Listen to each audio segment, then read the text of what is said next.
Pemirsa, tempat wisata dan aktivitas silaturahmi Jabodetabek dibatasi. Pemerintah Kota Bogor melakukan koordinasi lintas sektoral dengan Kepala Daerah Jabodetabek dan Gubernur DKI Jakarta terkait kebijakan menghadapi libur Lebaran. Dan untuk lebih jelasnya, segera kita update kepada Wali Kota maksud kami Bogor, Bima Arya. Selamat siang, Kang Bima Arya. Selamat siang. Kang Bima, jadi apa saja Kang kebijakan yang diselaraskan ini untuk mengurangi mobilitas warga di Jabodetabek terkait silaturahmi Idul Fitri? Baik, jadi dari hasil rapat penyelarasan kebijakan dengan pemerintah Provinsi DKI Jakarta dan juga kemudian dikuatkan oleh Gubernur Jawa Barat, Pak Ridwan Kamil, ada beberapa poin penting. Yang pertama menyepakati definisi mudik ya, artinya warga dihimbau untuk tidak melakukan perjalanan lintas wilayah antar kecamatan, antar kota ataupun antar provinsi, kecuali dengan tujuan jelas. Ini poin pertama. Poin kedua adalah meniadakan ziarah kubur sampai hari Minggu tanggal 16.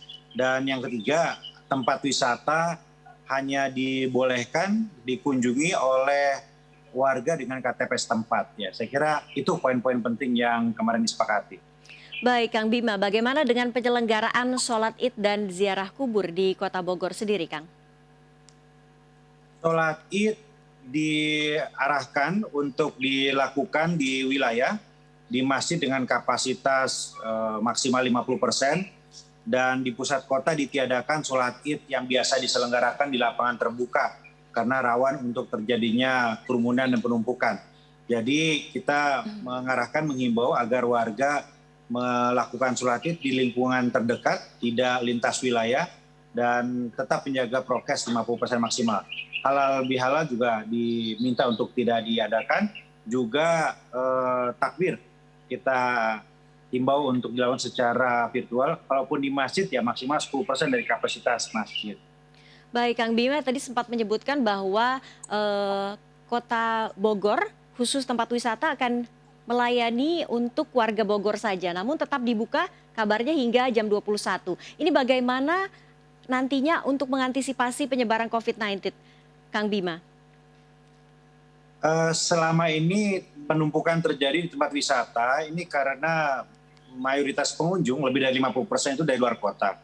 Dan dengan adanya kebijakan hanya KTP Kota Bogor saja, saya kira akan mengurangi secara signifikan, itu pertama.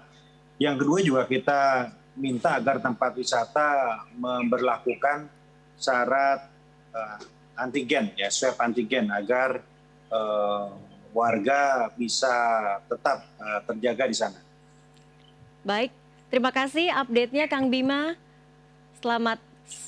Semoga sehat selalu dan terima kasih atas waktunya bersama Seputar iNews Siang. Pemirsa, Gubernur Jawa Barat Ridwan Kamil melarang kegiatan takbir keliling dan bersilaturahmi mengunjungi tetangga saat Lebaran. Warga yang berada di zona merah dan oranye diminta beribadah di rumah. Sedangkan untuk warga yang berada di zona kuning atau hijau diperbolehkan menggelar sholat di lapangan atau di masjid dengan kapasitas maksimal 50%. Dan berikut pernyataan Gubernur Jawa Barat Ridwan Kamil. Malam takbiran tidak boleh ada takbir keliling, ya. Itu akan dirazia oleh polisi-polisi. Tapi takbiran silahkan dilakukan di masjid atau musola, itu pun dengan kapasitas 10%. Itu zona merah dan oranye, itu silahkan Idul Fitri tapi di rumah saja. Ya. Yang di masjid itu hanya zona kuning dan hijau, itu pun kapasitas 50%. Melarang adanya kunjungan setelah sholat Id, ya. Justru potensi bahayanya di sana antar tetangga saling mengunjungi, ngobrol, makan, apa dan sebagainya, buka masker, itu potensinya besar.